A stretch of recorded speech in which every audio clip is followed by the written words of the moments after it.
El nuevo brujo, escrito por Alex Morales Gómez. En la descripción, el link de su página de Facebook. Síguelo.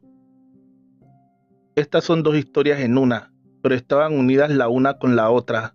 Aún estaba yo en la escuela cuando llegó a vivir enseguida a una casa de mi padre, un hombre llamado Antonio, pero todos le decían Antonio Tabaco, por su peculiaridad de tener siempre un tabaco entre sus labios.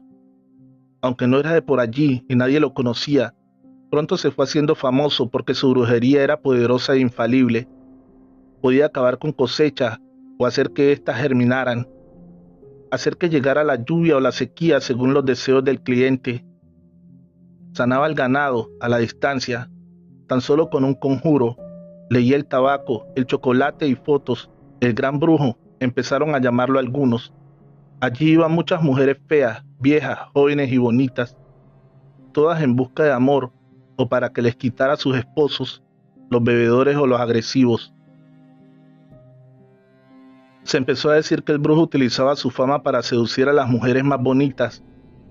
Cuando se encerraba con ellas, no era para hacerles ningún trabajo, era para llevarlas a la cama, así que muchos hombres estaban celosos y a la vez preocupados, pues sabiendo de sus poderes era difícil enfrentarlo. Un domingo Catalina fue a consultar al brujo. Quería que éste le dijera si su esposo le era infiel. Como siempre, éste se encerró con la joven esposa en una habitación. De allí salía humo, un humo con un olor peculiar a mentol, pero también salían gemidos de placer. Como Catalina vivía tan cerca, algún vecino corrió y le llevó el suceso a su esposo. Este se vino con revólver en mano y con 3 tiros al aire hizo salir al brujo y a su cliente. Ambos salieron en prendas menores. El brujo alegaba que le estaba sacando las malas sales, pero el esposo de Catalina no se llamaba explicaciones. Lo amenazó con el revólver y le exigió irse de inmediato del lugar. Así fue que el brujo, sin mediar más palabras, empacó lo poco que pudo y huyó del lugar. Esa misma noche, Catalina desapareció en la noche, llevándose unas pocas pertenencias. Algunos dicen que huyó tras el brujo, otros dicen que la vergüenza no le permitía estar más por allí. Al esposo de Catalina lo encontraron muerto en la entrada de su casa. Se cree que al amanecer, buscando a su esposa huida, una abeja entró en su garganta y dejó su aguijón allí. El hombre murió ahogado por la hinchazón de la picadura. Nadie podrá saber bien cómo pasó, pero muchos pobladores aseguran que fue el brujo que vino en forma de abeja y lo mató. Allí entra la segunda historia. Arnulfo era el ayudante de Toño. Era un joven retraído. Muchos dirían que tonto. Hasta el propio Toño decía que no se le podía mandar a hacer encomiendas muy complicadas porque las olvidaba. Pero Arnulfo llegó una tarde a la casa que pertenecía a su jefe Toño. La cercó con alambre por todos lados y llevó 2 perros negros inmensos y abrió de nuevo el trabajo del brujo. Al principio nadie quería ir allí. Sabían que Arnulfo no era normal, pero con los días se fue ganando a las personas, no solo de la vereda, también de toda la región.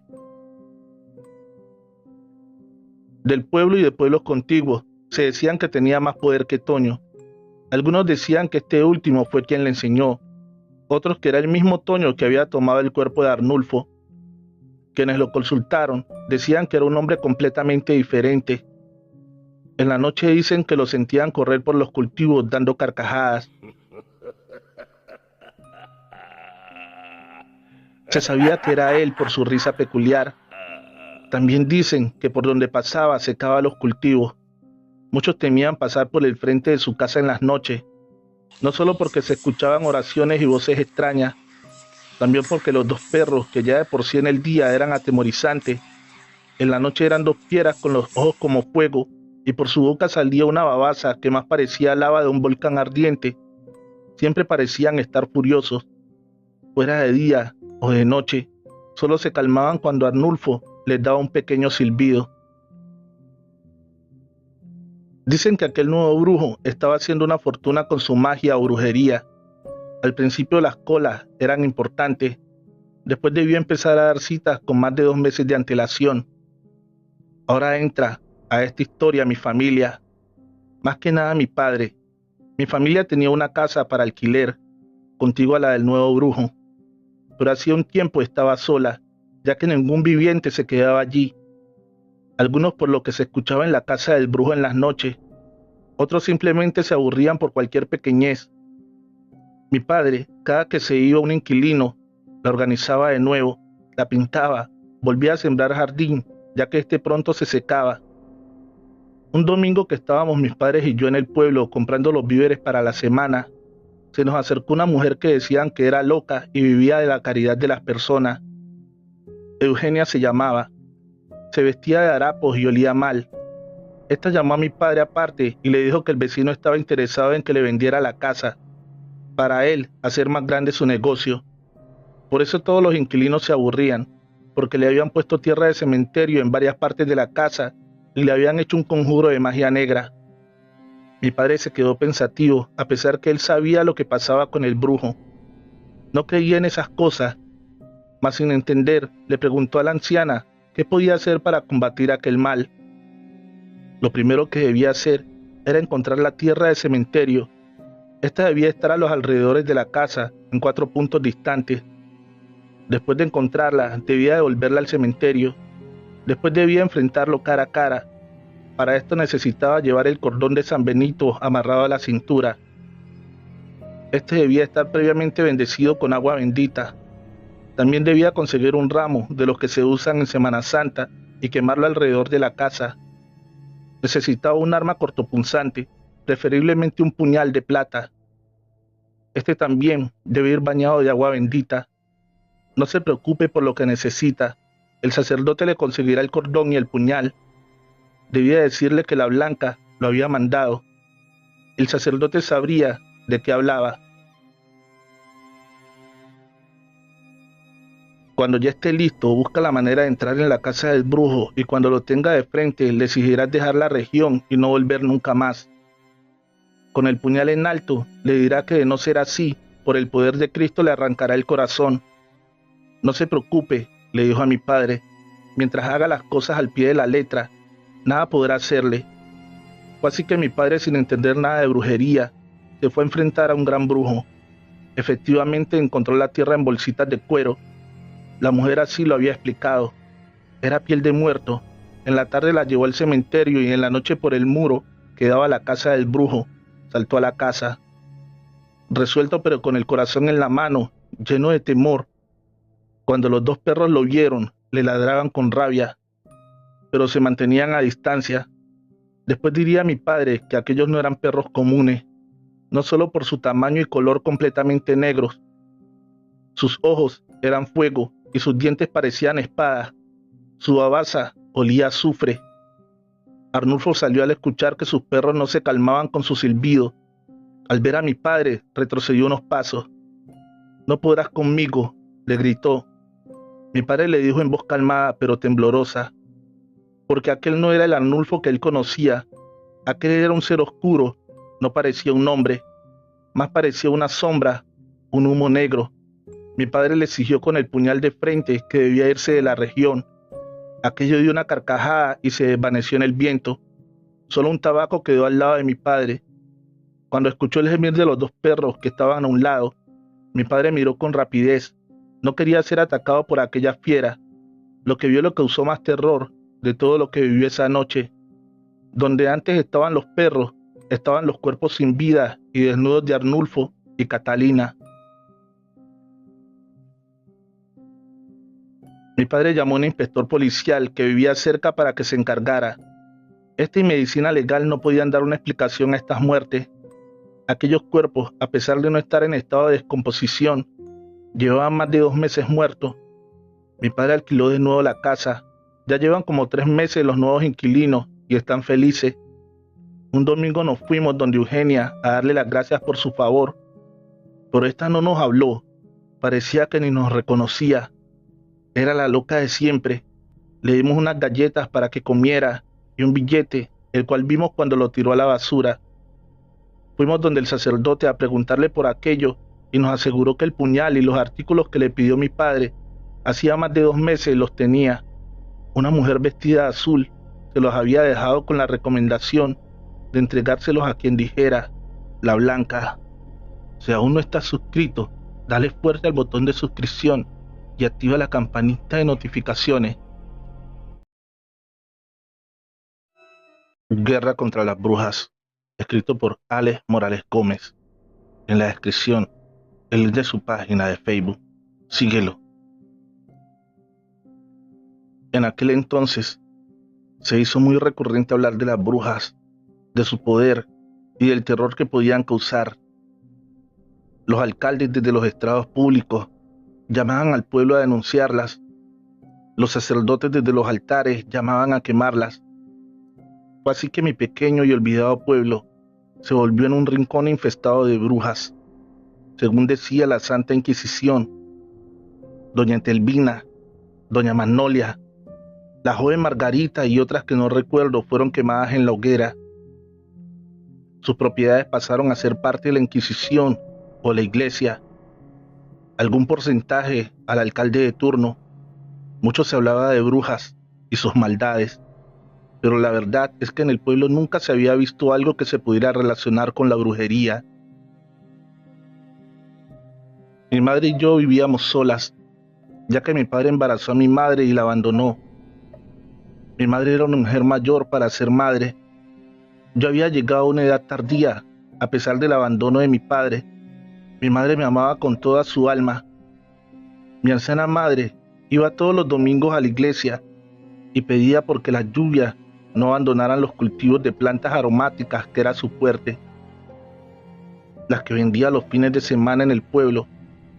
Estábamos en misa cuando una mujer me dijo que me corriera de su lado, que yo olía mal.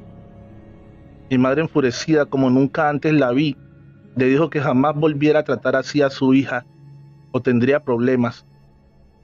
Resultó que la mujer era una hermana de la esposa del alcalde y se creía de mejor familia. Así que se generó una discusión en plena iglesia. Entre estas y aquellas salió la palabra bruja. Todos empezaron a decir bruja, bruja, y a señalar a mi madre. Yo tenía 15 años recién cumplidos, pero tenía muy presente que cuando la palabra bruja salía a colación, habría problemas. Mi madre como que no entendía la magnitud del problema, porque seguía en su discusión acalorada, diciendo que por su hija era capaz de matar. Yo la tomé de la mano y salí corriendo con ella de allí. Yo sabía que estábamos en problemas. Mi madre no entendía lo que pasaba, pero se dejó llevar de mí. En casa le expliqué todo. La habían tildado de bruja y eso traería consecuencias. Ella entendió que era la realidad. Así fue que en la noche vimos aparecer abajo una multitud con antorchas.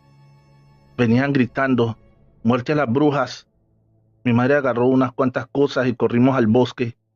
Allí no habría salvación, ni voz que nos escuchara si nos quedábamos. Fuimos a dar a una gran caverna que yo no conocía, pero al parecer mi madre sí, porque me llevó muy segura allí. Era bastante espaciosa y muy escondida en las profundidades del bosque. Al día siguiente miramos por los alrededores de nuestra casa.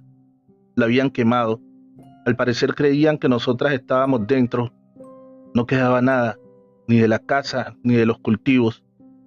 Estábamos abandonadas y en peligro. Nuestra única ventaja era que creían que estábamos muertas. Nos quedamos allí. Yo bajaba oculta con andrajos al pueblo para poder conseguir algo de comida. Me la robaba, ya que no teníamos con qué pagarla. Pero una vez me descubrieron y me quitaron con lo que me cubría. Me gritaron bruja. Como pude logré escaparme y huí al bosque. Algunos hombres llegaron hasta cierto punto, pero sabían que en el bosque no podrían andar fácilmente conmigo. Se regresaron. Le conté a mi madre lo sucedido. Ella me aseguró que nos buscarían. Nuestras tierras pertenecían ahora a la iglesia y si seguíamos vivas, en cualquier momento las reclamaríamos y eso ellos no lo iban a permitir. Le pregunté a mi madre qué íbamos a hacer. Ella me respondió que lo único que nos podría salvar era aquello de lo que nos acusaban. No lo entendí. ¿Qué me quería decir? Esa noche me hizo acostar temprano. La caverna, a pesar de estar en medio del bosque, era un lugar acogedor y cálido. No sé qué me dio ella, en un té que me tomé al acostarme, porque muy pronto me quedé dormida. Eran casi la medianoche cuando desperté, cubierta con mi manta. Veo a mi madre desnuda, toda cubierta, como de una crema viscosa y verde. La escuchaba decir oraciones, palabras que yo no entendía, en un idioma que jamás había escuchado. Llamaba y pedía o aclamaba. Lo digo por su tono de voz. No podía entender qué era. De un momento a otro, un viento helado cubrió la caverna. Las llamas que nos alumbraban amenazaban con apagarse, pero de un momento a otro esa llama se hizo tan grande que parecía que fuera a quemar todo dentro. En esa llama se veía una figura, la figura de un hombre. Se le veía bien su cara, su boca, sus ojos se diferenciaban, bien su sonrisa, una sonrisa malvada. Mi madre seguía hablando en ese idioma que yo no entendía. De un momento a otro, aquel ser transformado en fuego dio una risotada tan tenebrosa que la caverna vibraba y hacía que mis vellos se pusieran de punta. Me tapé con la manta. No quería saber qué era eso o lo que podría hacerle a mi madre y a mí. Rezaba todo lo que sabía. De un momento a otro todo volvió a quedar en completa calma. Después de mucho rato, logré volver a levantar mi manta y mirar a ver dónde estaba mi madre. Ella estaba en su lado, durmiendo tranquila. Su respiración era apaciguada. La noche que vi aquello, los hombres y sus perros nos buscaron por el bosque y no pudieron dar con nosotras. Pero mi madre dijo que volverían, pero que ella ya estaba preparada. A la siguiente noche volvió y me dio té. Yo sabía que esto era para que me durmiera, así que en un descuido lo tiré y me hice la que dormía. A eso de las 8 de la noche, mi madre se paró de su sitio donde dormía y empezó unas oraciones. Oraciones hechas en ese idioma que yo no entendía. De un momento a otro, pude ver que se quedó dormida en el punto donde estaba, casi como si estuviera en cuclillas. Pero para mayor asombro, después de que ella se durmió, de su cuerpo salió una especie de humo gris o una sombra. No lo sé definir. No sé por qué me puse en pie. Aquello que veía me asombraba, me aterrorizaba, pero también me causaba curiosidad. Esto, lo que fuera, salió de la caverna y tomó camino bosque abajo. Tengo que confesar que no sé por qué lo hice, pero lo seguí en medio de la oscuridad. Seguí aquello que había salido de dentro de mi madre. Subiendo el bosque, se escuchaban los hombres con sus perros, su risa malvada, la risa que da la búsqueda de la muerte. Cuando aquello estaba cerca de los hombres, dio una risotada tan endemoniada que yo caí al suelo de rodillas. Aquello no era mi madre, aquello era el demonio. También los hombres se quedaron en silencio. Ese humo gris cubrió todo el bosque. Se hizo tan grande que parecía una nube de esas negras cuando va a llover. La risa se escuchaba en todo el bosque. Los árboles se mecían. El viento silbaba por entre las ramas. El huracán era insoportable. Los árboles parecían que se fueran a arrancar de raíz. Los hombres gritaban y lloraban. Se sentían correr. Los perros aullar. Los perros chillar. Aquello era el demonio. Aquello, en verdad, era cosa del mal. Los hombres huyeron de nuevo al poblado porque se habían encontrado con aquello que yo no sabía explicar qué era. La noche volvió a la normalidad y el humo tomó de nuevo camino a la caverna. Yo salí detrás de eso. Cuando llegó, volvió al cuerpo de mi madre y sentí de nuevo su respiración calmada y tranquila. El día siguiente fue un día normal. Salir al bosque a buscar leña y algunas bellotas para poder comer. En la noche fue todo igual. Mi madre me da el té y yo me hago la dormida.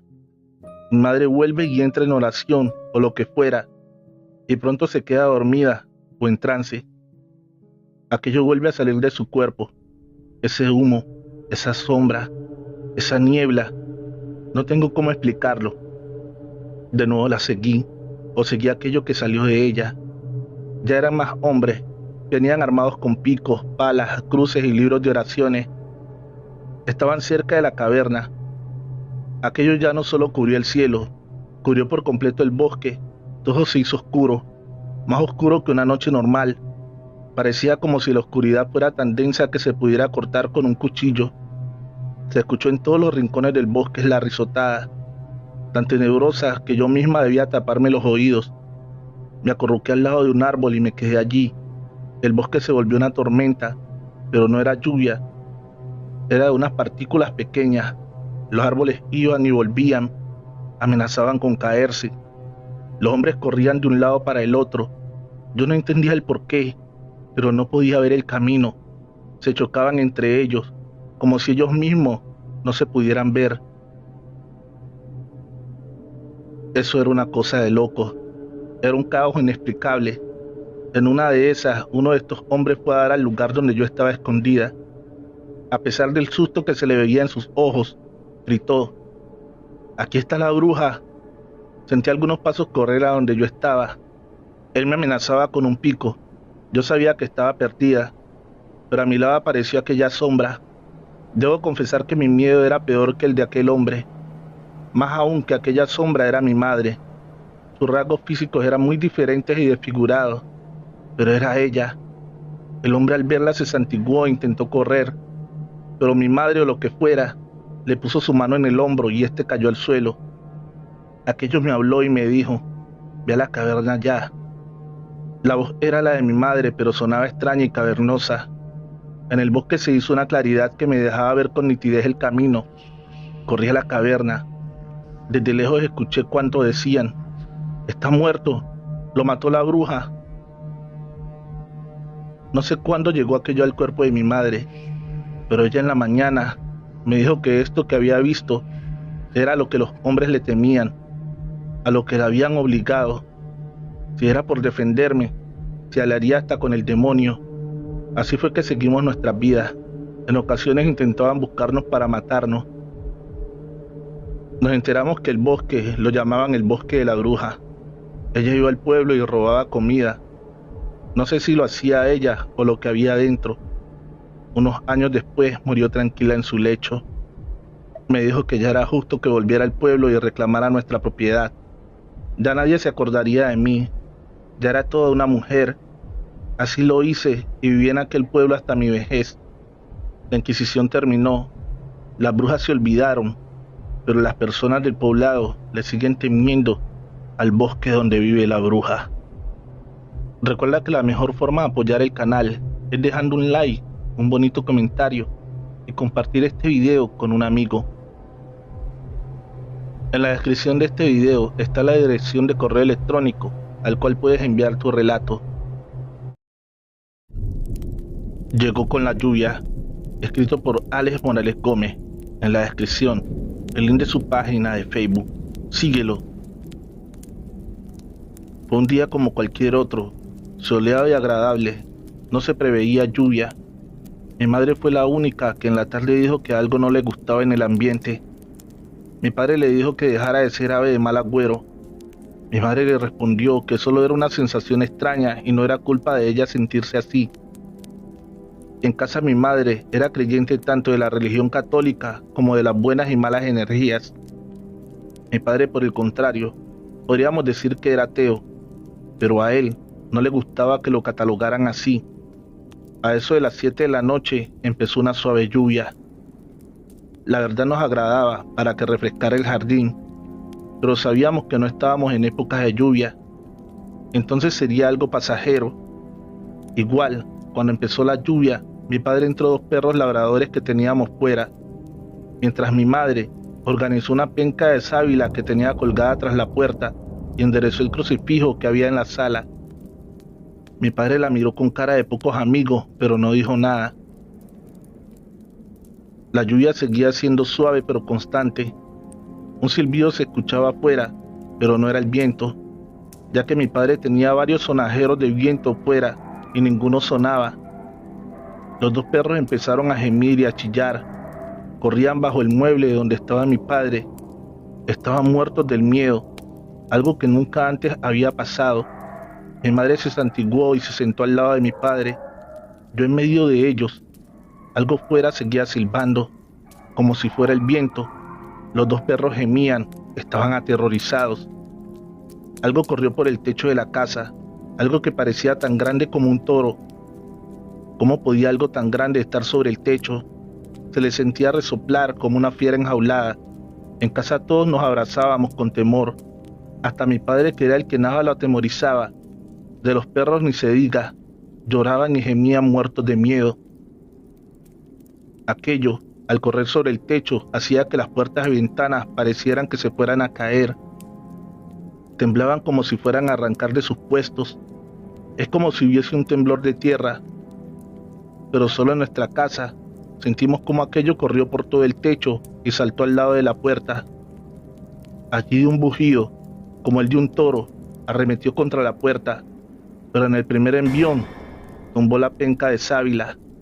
Dio un bujío, pero esta vez lastimero como de dolor. Corrió, o más bien voló alrededor de la casa. Con algo como garras iba rasguñando las paredes. Mi madre entonó una oración. El crucifijo cayó al piso y aquello se oyó saltar al jardín y desaparecer en la noche. Pasamos mucho tiempo allí sentados, sin decir una palabra. El miedo nos tenía paralizados aún. Los perros se calmaron y empezaron a caminar por la casa. Esto nos tranquilizó y volvimos a la vida. Mi madre acomodó la penca de sábila y mi padre el crucifijo en la pared, algo que nunca creí ver. Al día siguiente pudimos ver los estragos en el techo, muchas tejas quebradas y en la pared efectivamente los rasguños de algo como garras. También una babasa negra que olía a basura. Casi no logramos limpiarla entre los tres. En el jardín donde cayó aquello, todas las plantas estaban secas. Por donde corrió en la noche, le preguntamos a varios vecinos, pero ninguno dijo haber visto ni sentido nada. Solo nos visitó a nosotros. Hemos llegado al final de este episodio. En el comentario fijado te estaré dejando 44 relatos de terror real, escritos por Anaís Veloz. Recuerda darle fuerte al botón de suscripción y activar la campanita de notificaciones. Feliz noche, trovadores, amantes de cuentos de terror.